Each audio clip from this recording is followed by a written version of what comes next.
Plainfield for me, it was a great town. My parents, and again, I'm different. So my parents sheltered me from the outside like realm. I knew there was like gangs and all that, drugs and all that stuff, but I tried public school. It didn't work. They put me in a charter school. So I was going to school from 7:30 and getting out at 4. So I pretty much grew up with the same friends from 4th grade all the way to 8th grade when I graduated. Outside activities, didn't really do those. It was go to school, go to private school or charter school, and go train afterwards every single day. Like no ifs, ands, or buts about it. As I graduated from school, again, the learning in a charter school, it's more intense because you're working with the same teachers every single day and you have the same people in your class every day. It becomes more of a mental game where you don't want to be the weakest link. You don't want to be the person in the class getting the bad grades. You don't want to be the person in class getting in trouble, because if you do, everyone's going to know about it. So it's more of like a pride thing in a sense. But when I graduated Queen City Academy in Plainfield, I had the option to go to a VOTEC school. My dad was very, very, very stern, so he wanted me to go to military school. I did not want to do that at all. So I ended up going to Plainfield High School. First year was pretty cool. It was my first time really experiencing culture. I really wasn't, exposed to being like around a lot of people of like my color in a sense.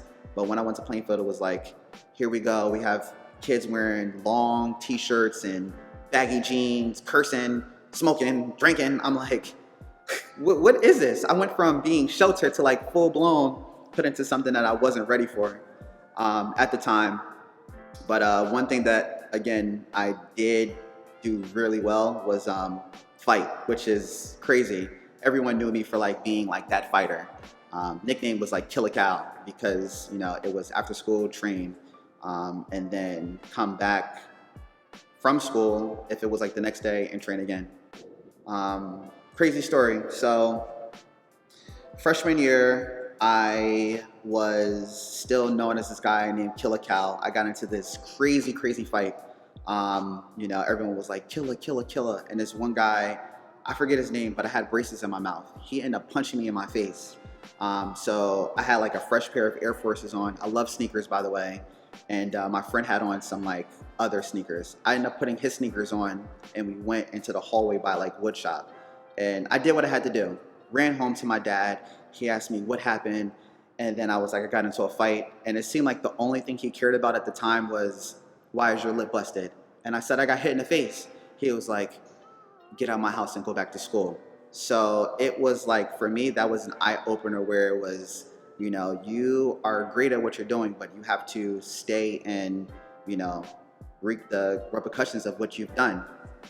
I ended up getting in big trouble, got suspended for like a week, had to go to the police department. My hands and my feet got registered as weapons at the age of like 16.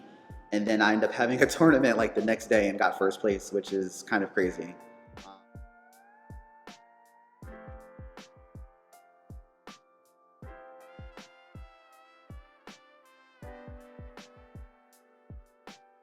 And my grandmother was very cool. She was my everything in a sense. My mom and my dad were separated, so I had to, again, go from a very sheltered life of being in private school to going to a full-blown public school. And I thought it was kind of embarrassing because my parents were divorced or they were split up, and I had to bring clothes from my mom's house, put them in my locker because I knew I was going to my dad's house, and vice versa. I did that for years. And I don't think people honestly really knew what was going on or what happened, but being in like a charter school, appearance was pretty much everything. So I kind of had to mask that. But my grandmother was always the one to pretty much guide me. She really took her time to teach me how to drive. She taught me how to cut the grass, how to pretty much vacuum. Like I took care of her house just like it was my house. She's no longer here, unfortunately.